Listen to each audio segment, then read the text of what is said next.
We've begun work with Bates College students who we're hoping to have out there in the spring doing some research with us, and hopefully we'll be able to partner with groups like the Historical Society, the Green Historical Society, and others to tell the story of how this land and green, which is now protected, is so interconnected with the early development of the falls here in Lewiston.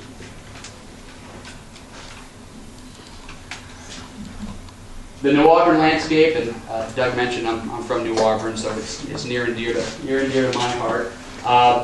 New Auburn has its own sort of landscape transition. In 1867, it was still pointer.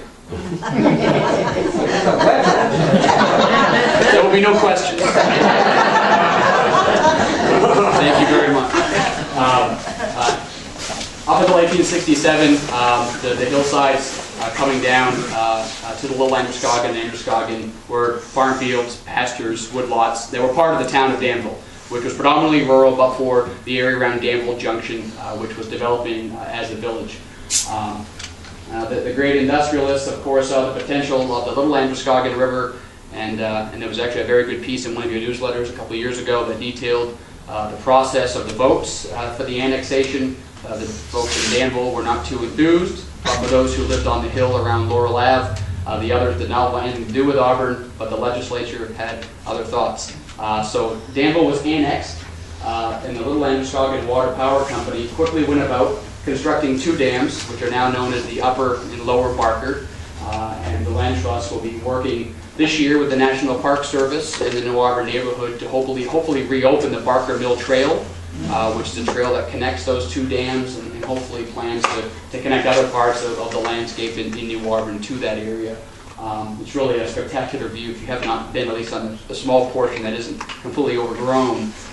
The topography there is spectacular, and you can certainly understand why the industrialists wanted control of that section of the river.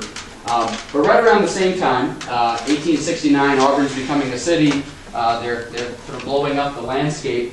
A gentleman by the name of Thomas H. Houston was starting a farm operation, or at his homestead and farmstead up off of what's now Loring Ave.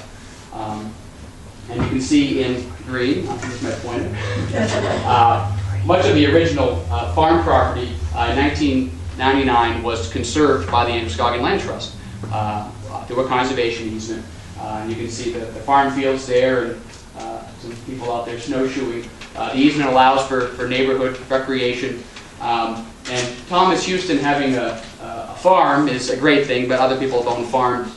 Thomas Houston also had a bakery, the Houston Bakery, which in 1869 he started in downtown Auburn on North Main Street.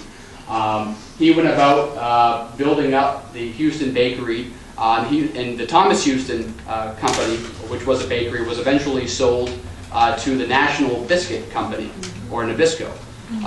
So right in our own backyard, we not only have a great conserved field, a place where the neighborhood, without really going very far from a downtown, can get out and enjoy a rural landscape, but the Houston family has much deeper roots in the growth of some major national corporations. A story that many people don't fully understand, let alone can they properly spell the Houston name. It's not Husky. Let's see. I think I'm out of order, so I'll go backwards. Another project of the Land Trust right here in Lewiston, the David Rancourt River Preserve.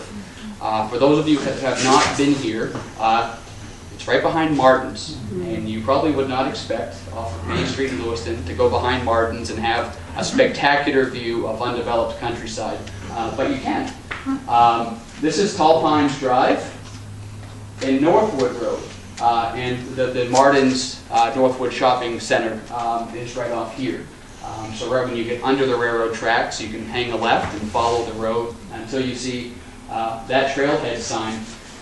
In 2007, the city of Lewiston was considering selling that property to a developer. We stepped in and said, you know, it would be wonderful, let's make this a preserve. Let's develop trails, let's develop water access to the river for fishing and boating, and we convinced the city that that was a good idea. And we went about doing some fundraising. The Land for Maine's Future made an investment here, and we conserved this piece of property, which sits About 2/3 of the way, maybe 3/4 of the way between the Lewiston Falls Dam and Deer Rips Dam, which I'll show you a picture of in a minute. This project would stand on its own in terms of merits. It has nice tall pine trees at the northern end, perfect for bald eagles to perch and fish. The fishing at Deer Rips is spectacular. In fact, IFNW has said this has the potential to become a blue ribbon fishery in the future as the river continues to improve.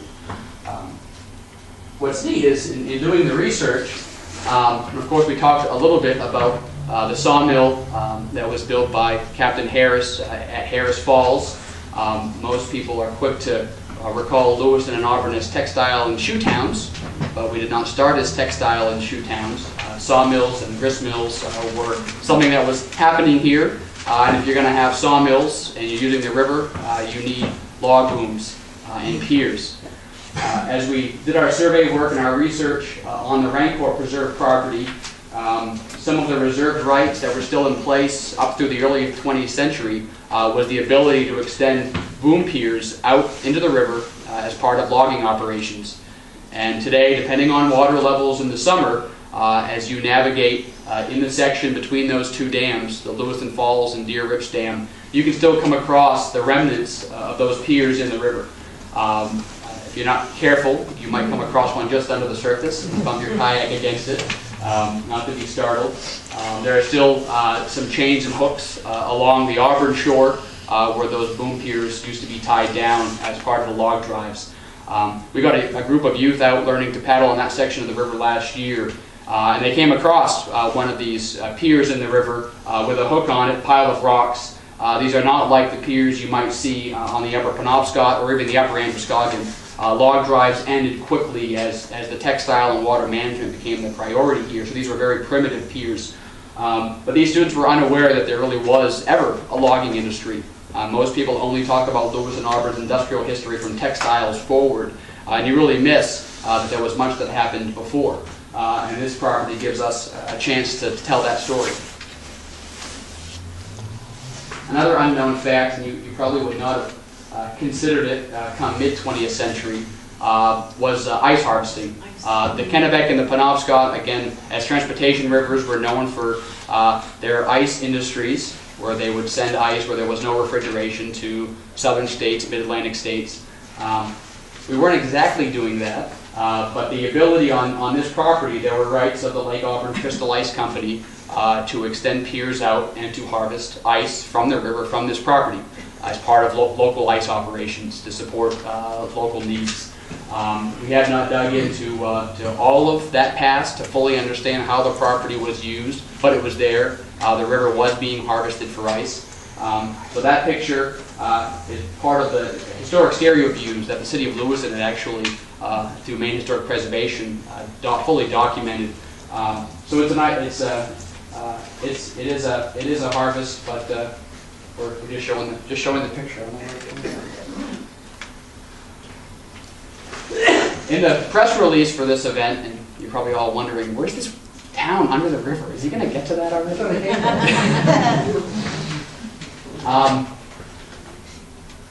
Give a little bit of context to what this property is now, and then we'll back up a little bit. What you see in green, not the town, but the color, is 2,600 acres of land that's now owned by the state of Maine, known as the Androscoggin River State Park. It's the 5th largest state park. It was the first one in nearly a quarter of a century, and there's a whole list of fast facts. You can get to it. It's a 20-minute drive from downtown Lewiston, Auburn, which makes it very accessible. It's less than an hour's drive from half the people of Maine. But this park and the property and things that happened on this property over the last couple hundred years really tell a big story about how communities on the river interacted, whether they intended to or not. Protection of this property was one of the first projects. It was the first project of the Androscoggin Land Trust.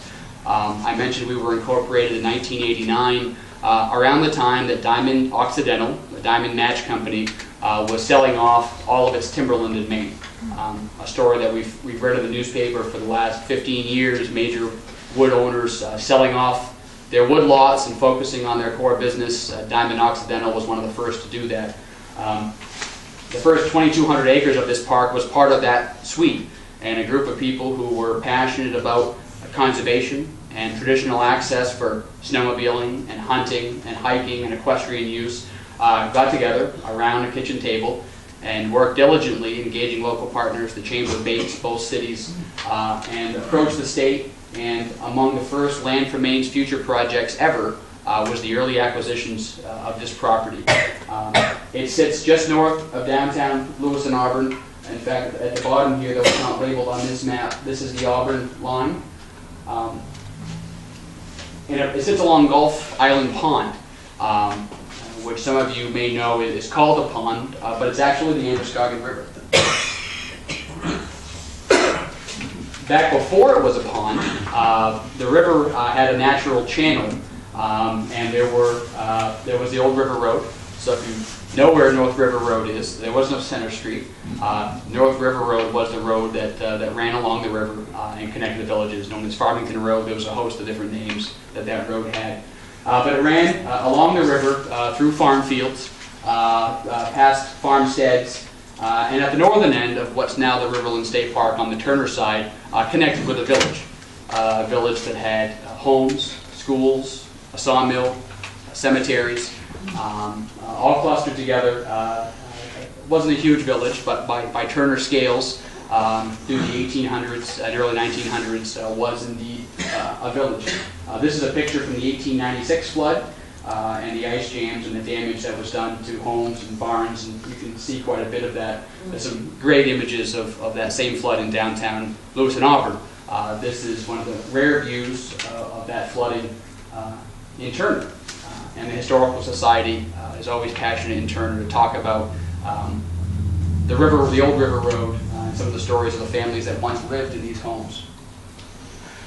But Lewiston, Auburn was growing quickly in the early 1900s, which meant power was needed, not only to power the textile mills, but now the burgeoning shoe industry, the trolley system, the electric cars, and Central Maine Power moved to build Gulf Island Dam. And they received permission from the legislature in the early 1920s.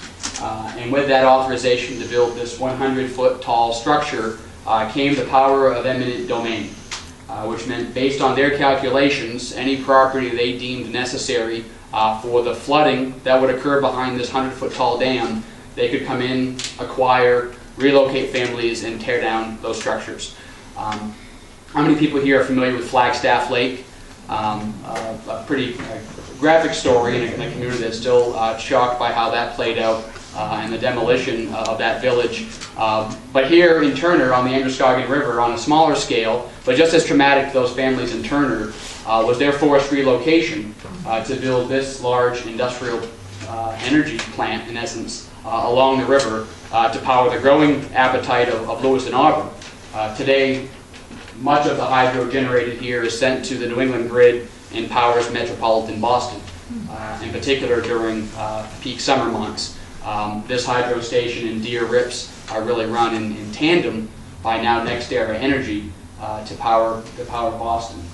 So this dam is built, the river channel changes dramatically, and what you're left with is a loss of homes. This is a map that we're finishing a new brochure, an updated brochure on what we call the Homestead Trail. I mentioned the Land Trust's involvement in protecting the land, and with that we always feel an obligation to tell the story of the land and what it meant to those who have lived there, whether it was families, communities, community groups, or otherwise. In the dark blue, you can see the original river channel. This is Center Bridge Road, which connects Turner to Greene and Leeds at the town line. The numbers correspond to homesteads. This is the old school. There were a number of homesteads here. An old cemetery, one homestead that is now located on one of the islands. The light blue is the new river channel, or what happened when the river rose. The Land Trust worked with Bates College students again. They actually spent an entire summer out there doing research on those homesteads that were left. Not all of the homesteads went underwater, but CMP went about acquiring the property and demolishing the homes anyway, because they really could not be sure at that time what would happen as the river rose. So what was left behind were foundations that really weren't telling the story of the families that had been there. And we worked with